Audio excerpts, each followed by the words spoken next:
Thank you for commanding President Kyagulanyi that people from today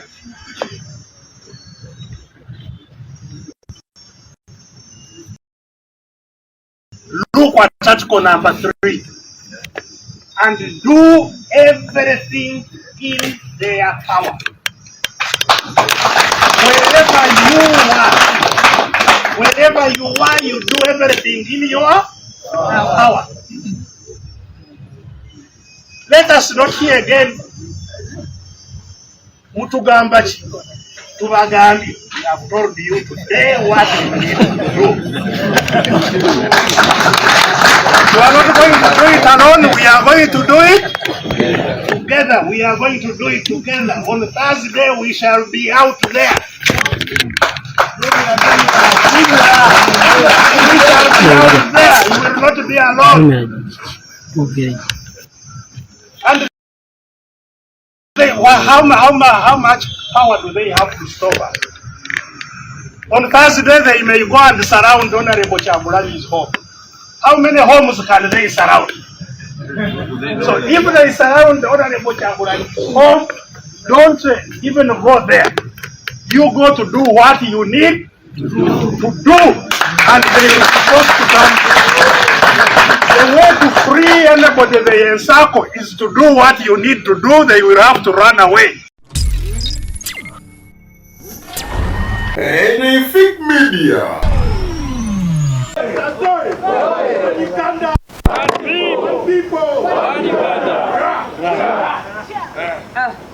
Thank you very much. Thank you very much. Maybe also in my voice, one Uganda, one people, one people, our power, our power, people power. Thank you. Everything has been said. Let me first thank God that God is good. All the time. And all the time, God is good, and that's giving the class.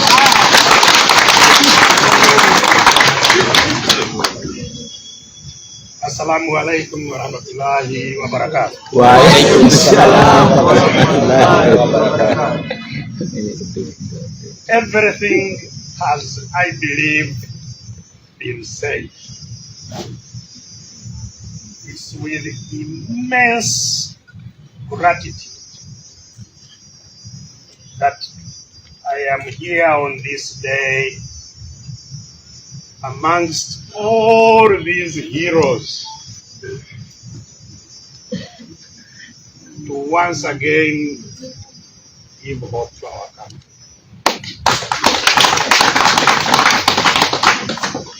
I want to thank you, President Robert Kyagulanyi. You could not have said any better. What next? He was challenged. Chechiddako. Waliwo atakyamanya ekiddako? Nobody can claim not to know what next. Ladies and gentlemen, we all know, just for emphasis, that since Uganda became Uganda, that's by the British, our people have never had power. We wrote it in the Constitution, but they did not get the power. The power belongs to them, but definitely they don't have any power. The institutions through which their power should be exercised do not work for them. All the institutions of state, as my colleagues have said, were captured. They don't serve them.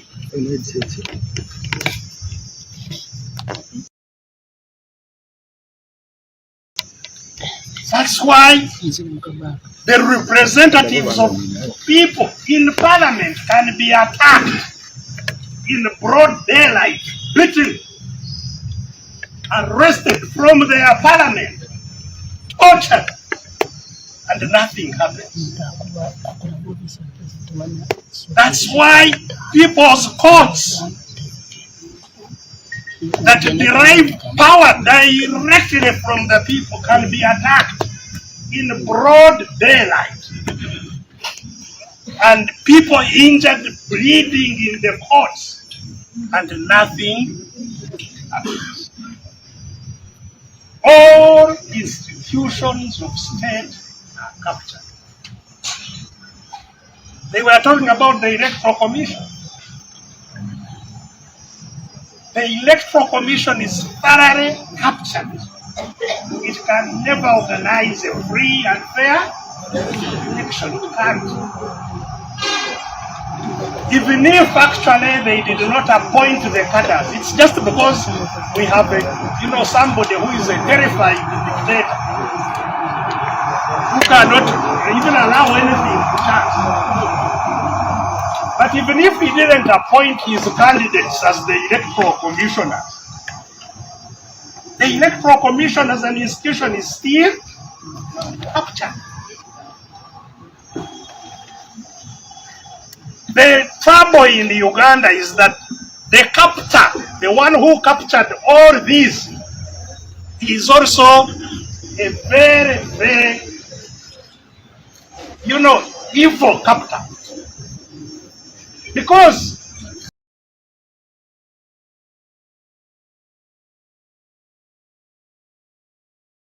you have a dictator that serves people. People have been saying here that Idi Amin was not elected, and he wasn't. Idi Amin was not even educated. But the things that Museveni, who has been in power for 40 years, is using, a lot of them are Idi Amin. The soldiers he's so proud of are living in the barracks built by Idi Amin. And many other things that Idi Amin did, which this one has undone. So we are so unlucky that we got a terrible dictator.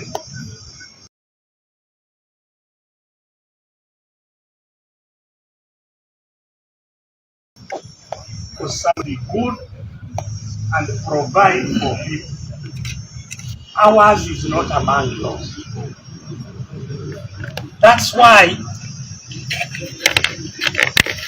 when he is going between Entebbe and Kampala, they close off everything so that he alone is on the road, fearing his own people. So we have a predator in charge of a country, deferring what they would be serving. So that's why our uniting here today is critical, and as has been underpinned by everybody. If we are to get out of the situation in which we are,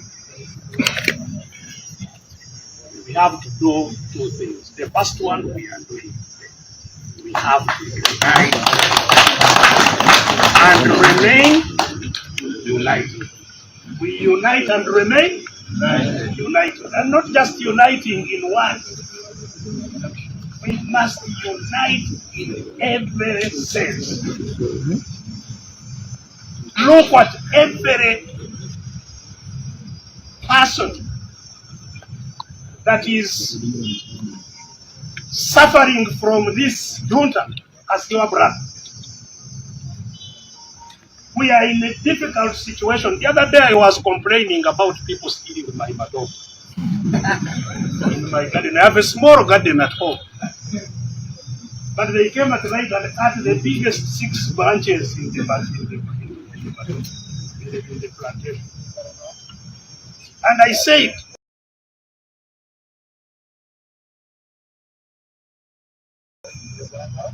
the ones who have taken this matoke are of course suffering neighbors who have nothing.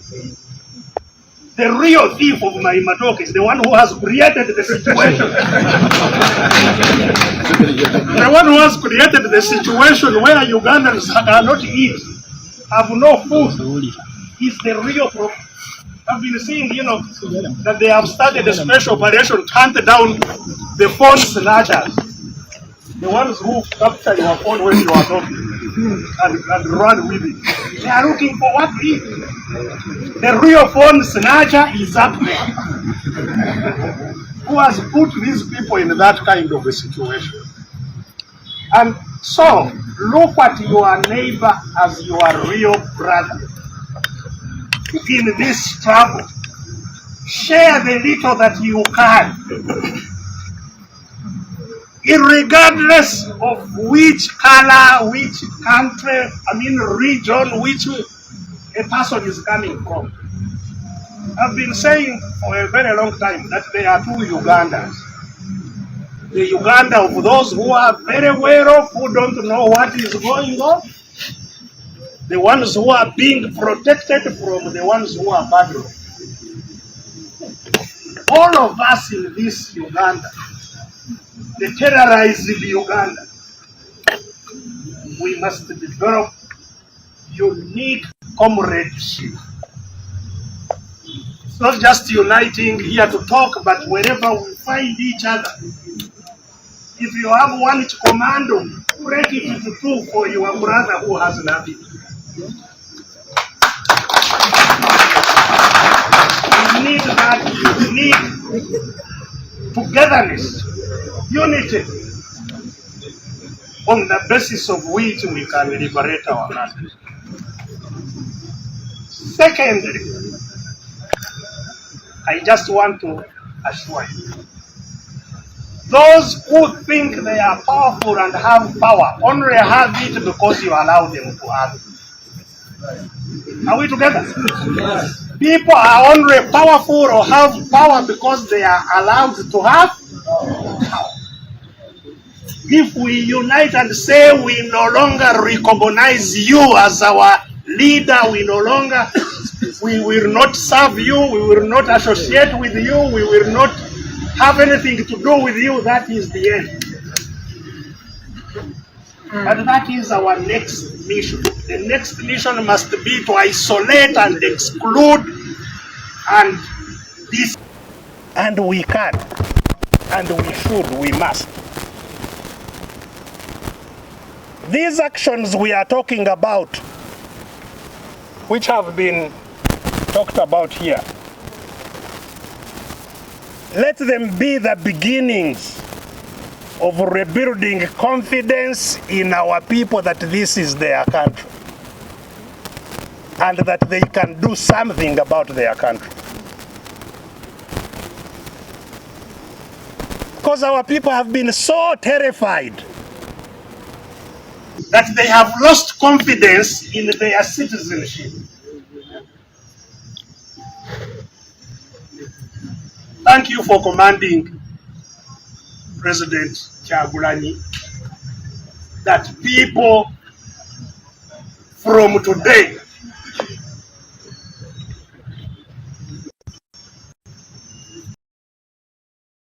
look at article number 3 and do everything in their power.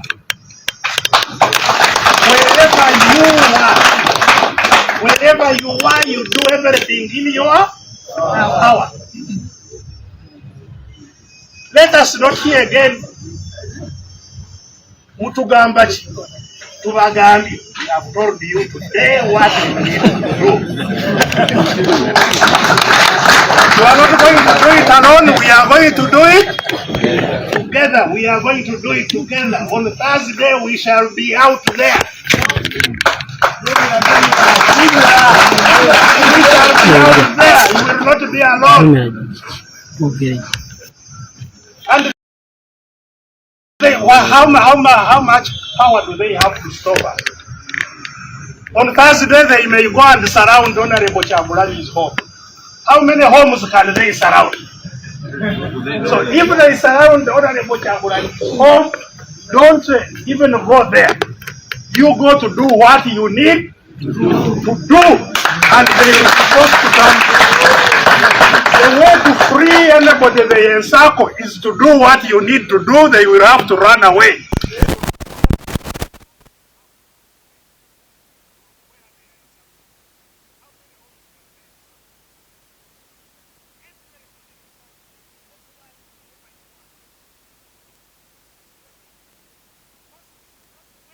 Some people to do anything.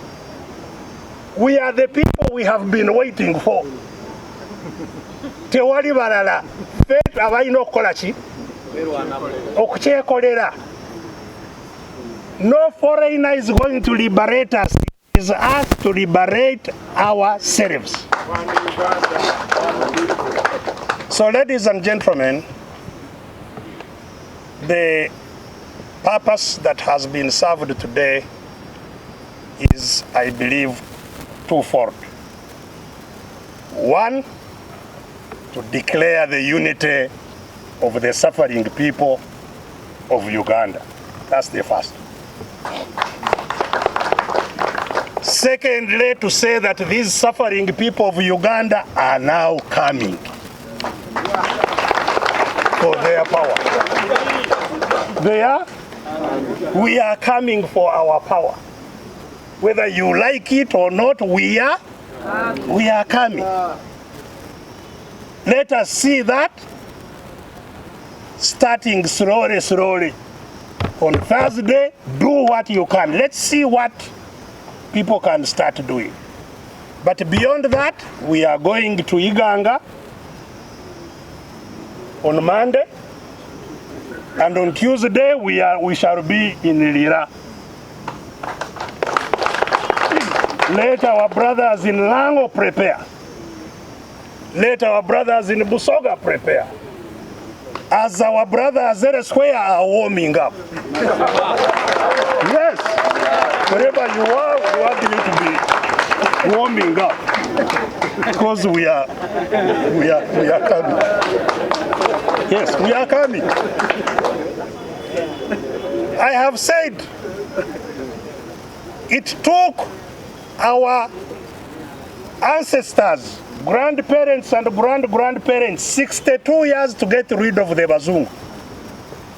Buganda agreement was signed in 1900, but it took 62 years to undo the Buganda agreement and Uganda to become independent of the British.